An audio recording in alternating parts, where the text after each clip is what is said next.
Hi friends, welcome back to Mazhathulli creations. ഈ channel നിങ്ങൾക്ക് ഇഷ്ടമായ ലൈക്ക് ചെയ്ത് സപ്പോർട്ട് ചെയ്യാൻ മറക്കല്ലേ. ദേവനാരായണൻ സങ്കടപ്പെട്ടിരിക്കുകയായിരുന്നു. കാരണം രാധികയുടെ പിറന്നാൾ ചെറിയ രീതിയിലെങ്കിലും ഒന്ന് ആഘോഷിക്കണമെന്ന് വിചാരിച്ചതായിരുന്നു. പക്ഷേ അത് നടന്നില്ല. ആ സമയത്താണ് സുകുമാരി മുത്തശ്ശി അവിടേക്ക് വന്നിരിക്കുന്നത്. നീ എന്തിനാ വിഷമിച്ചിരിക്കുന്നത് എന്ന് ചോദിക്കുമ്പോൾ പിറന്നാളിൻ്റെ കാര്യം പറയുകയാണ് തിരുമേനി. മനസ്സിൻ്റെ വിഷമം മാറ്റാൻ നിനക്ക് ഞാനൊരു കാര്യം കാണിച്ചു തരട്ടെ എന്ന് സുകുമാരി പറയുന്നുണ്ട്. എന്നിട്ട് ആ മാസിക കാണിച്ചു കൊടുക്കുന്നു. നീ ഇതൊക്കെ ഒന്ന് നോക്ക് എന്ന് പറയുന്നു. ആ നടുക്കലത്തെ പേജ് എടുത്ത് നോക്കാനായി പറയുന്നു. അതിൽ പ്രിയങ്കയുടെ ചിത്രമായിരുന്നു. അത് കണ്ട് ഞെട്ടലോടെ നിൽക്കുകയാണ് ദേവനാരായണൻ. എന്നാലേ എൻ്റെ മോൻ ഇതും കൂടി ഒന്ന് നോക്ക് എന്ന് പറഞ്ഞ ന്യൂസ് പേപ്പറിലുള്ള ആ ഒരു വാർത്തയും കാണിച്ചു കൊടുക്കുന്നു. ഇതെങ്ങനെയാ ഇത് എന്നൊക്കെ അദ്ദേഹം വളരെ സങ്കടത്തോടെ പറയുമ്പോൾ മുത്തശ്ശി പറയുന്നുണ്ട്, പറഞ്ഞാൽ നിനക്ക് വിഷമമാവും. നിന്റെ രാധിക മോളെ കുറിച്ച് ഞാൻ എന്തെങ്കിലും പറഞ്ഞാൽ എൻ്റെ വായ അടപ്പിക്കലാണല്ലോ നിന്റെ പണി. നിന്റെ രാധിക മോളെ കുറിച്ച് ഞാൻ എന്തെങ്കിലും പറഞ്ഞാൽ എൻ്റെ വായടപ്പിക്കലായിരുന്നല്ലോ നിന്റെ ജോലി. പ്രിയങ്ക മോളെ മ്യൂസിക് സ്കൂളിൽ ഏതോ ഡാൻസ് പ്രോഗ്രാമിന് കൊണ്ടുപോകുന്നു എന്നല്ലേ പറഞ്ഞത്? എന്നിട്ട് കൊണ്ടുപോയത് സിനിമയിൽ അഭിനയിപ്പിക്കാനാ.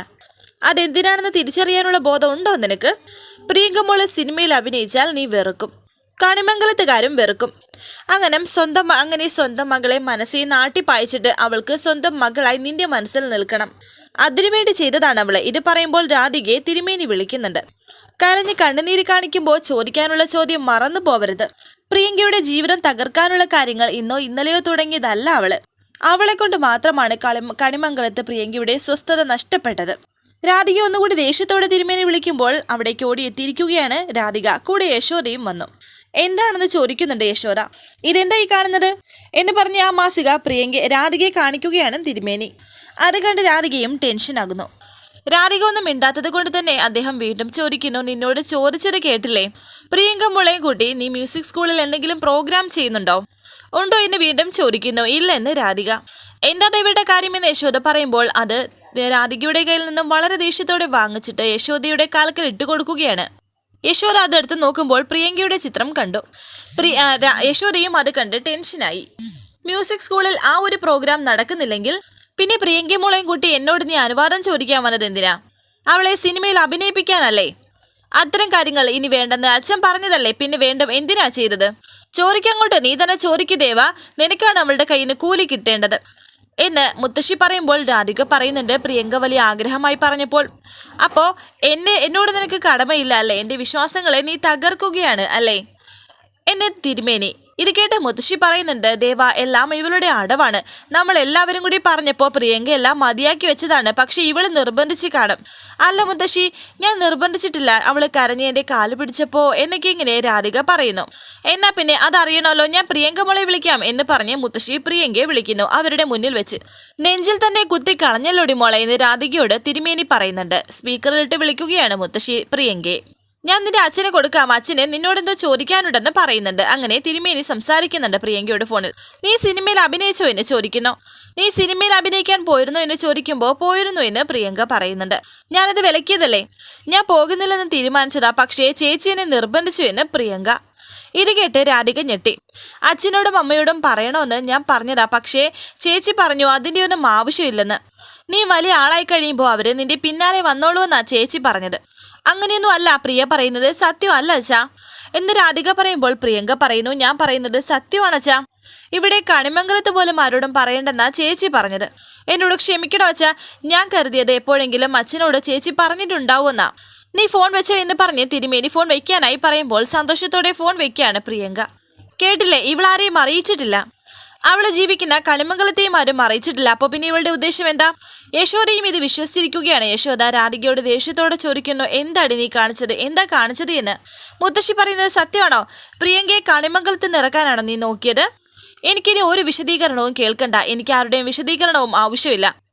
വാക്കിന് വില കൽപ്പിക്കുന്ന ദേവനാരായണന് വാക്ക് തെറ്റിക്കുന്നവരെ ശത്രുക്കളെ പോലെ കണ്ടാണ് ശീലം. ദൈവം വാക്ക് മാറ്റിയാൽ പോലും നിന്റെ വാക്കുകൾക്ക് മാറ്റം വരില്ലെന്നാണ് ഞാൻ വിശ്വസിച്ച് വെച്ചിരുന്നത്. ജീവശ്വാസം പോലെ നിന്നെ സ്നേഹിച്ചിരുന്ന എന്നെയാണ് നീ ചതിച്ചത്. ആ നിന്നോട് ഞാൻ ഒരിക്കലും പുറക്കില്ല, കടന്നു പോ എൻ്റെ മുന്നിൽ നിന്ന്. മുത്തശ്ശി ദേഷ്യത്തോടെ പറയുന്നു, പറഞ്ഞത് കേട്ടില്ലേടി, ഇനി എന്തിനാ നീ നോക്കി നിൽക്കുന്നത്? ഇറങ്ങ്, പടിക്ക് പുറത്തിറങ്ങാൻ. മുത്തശ്ശി ഞാൻ പറയുന്നത് കേൾക്ക്. പ്രിയങ്ക എന്നോട് എന്താ പറയുന്നതെന്ന് നിങ്ങൾക്കാർക്കും അറിയില്ല. നിന്നോട് ഇനി വായിട്ട് അലക്കേണ്ടെന്നല്ലേ പറഞ്ഞത്? ദേവന് വേണ്ടാത്ത നിന്നെ ആറ്റുവ ശരിക്കും വേണ്ട എന്ന് പറഞ്ഞ് മുത്തശ്ശി രാധികയെ പിടിച്ചു വലിച്ചുകൊണ്ട് പോകുന്നു. അച്ഛനും അമ്മയും ഒന്നും തടയുന്നില്ല. രാധികയെ പിടിച്ച് പുറത്തേക്ക് തള്ളുകയാണ് മുത്തശ്ശി. അച്ഛൻ മുറിയിൽ കയറി വാതിലടച്ചു. ദേവേട്ട കതക് തുറക്കെന്ന് പറഞ്ഞ് യശോദ വാതിൽ തട്ടുന്നുണ്ട്. ആറ്റുവശ്ശേരി കുടുംബവും നീയുമായിട്ട് ഇനി യാതൊരു ബന്ധവുമില്ല, ഇറങ്ങിപ്പോയി ഇവിടെന്ന്, നോക്കി നിൽക്കാതെ പോകടി എന്ന് പറഞ്ഞ് മുത്തശ്ശി രാധികയെ ഇറക്കി വിട്ടു. എന്നിട്ട് ഗ്രില്ലടച്ചു. ദേവനാരായണന്റെ വാതില് കരഞ്ഞുകൊണ്ട് വിളിക്കുകയാണ് യശോദ. എന്നാൽ തുറക്കുന്നില്ല. മുത്തശ്ശി എവിടേക്ക് വന്നിട്ട് യശോദയോട് പറയുന്നുണ്ട്, അവൾ എന്നേക്കുമായി പോയി, തിരിച്ചു വിളിക്കാൻ എന്തെങ്കിലും ഉദ്ദേശമുണ്ടോ? രാധികയാണെങ്കിൽ ടെൻഷനോടെ നിൽക്കുന്നു. എൻ്റെ കൃഷ്ണ, ഞാൻ എങ്ങനെയാ ഇവരെ പറഞ്ഞൊന്ന് മനസ്സിലാക്കുന്നത്? അച്ഛൻ എന്നെ ആട്ടി പുറത്താക്കിയത് ഞാൻ ചത്തതിന് തുല്യമല്ലേ? എനിക്കിനി എങ്ങോട്ടാ പോവാനുള്ളത് എന്നൊക്കെ ടെൻഷനോടെ രാധിക വിചാരിക്കുന്നു. ഈ സമയം ശ്യാമയുടെ വാക്കുകൾ ഓർക്കുന്നു. എന്തെങ്കിലും ഒരു തീരുമാനം എടുക്കുന്നതിന് മുമ്പ് 3-4 വട്ടം മനസ്സിൽ തീരുമാനിച്ചുറപ്പിക്കണം. എന്നിട്ട് അത് ശരിയാണെങ്കിൽ മാത്രമേ നടപ്പിലാക്കാവൂ എന്ന് പറഞ്ഞതായിരുന്നു. ആ കാര്യമാണ് രാധിക ഓർക്കുന്നത്. വേണ്ട, അവിടെ ചെന്നാലും ആദ്യം സ്വീകരിക്കുമായിരിക്കും, പക്ഷെ അത് കഴിഞ്ഞാലും ആട്ടി പുറത്താക്കുമായിരിക്കും. എനിക്ക് ആരുമില്ല, ഞാൻ അനാഥയാണ്. അനാഥ പെണ്ണിന് ദൈവമാണ് ശരണം. എനിക്കിങ്ങനെ രാധിക മനസ്സിൽ വിചാരിക്കുന്നുണ്ട്. യശോദയ്ക്ക് രാധികയെ പുറത്താക്കണമെന്നില്ലായിരുന്നു. യശോദ കരഞ്ഞുകൊണ്ട് നിൽക്കുന്നു. രാധികയും കരഞ്ഞുകൊണ്ട് അവിടെ നിന്ന് പോകുന്നു. മുത്തശ്ശി വന്ന് നോക്കുമ്പോൾ രാധിക തിരിഞ്ഞു നോക്കിയിട്ട് അവിടെ നിന്ന് പോകുന്നു. അത് കണ്ട് സന്തോഷിക്കുകയാണ് മുത്തശ്ശി. അവസാനം അവൾ പടിയിറങ്ങി. തുടർന്ന് ശ്യാമയെ കാണിക്കുന്നു. ഒന്ന് കണ്ണടച്ചപ്പോൾ എന്തൊക്കെയോ ദുസ്വപ്നം കണ്ട് അവിടുന്ന് മോളെ എന്ന് പറഞ്ഞ് പെട്ടെന്ന് ഞെട്ടി എണീക്കുകയാണ് ശ്യാമ. അമൃത അവിടേക്ക് വന്നിട്ട് കാര്യം തിരക്കുന്നു.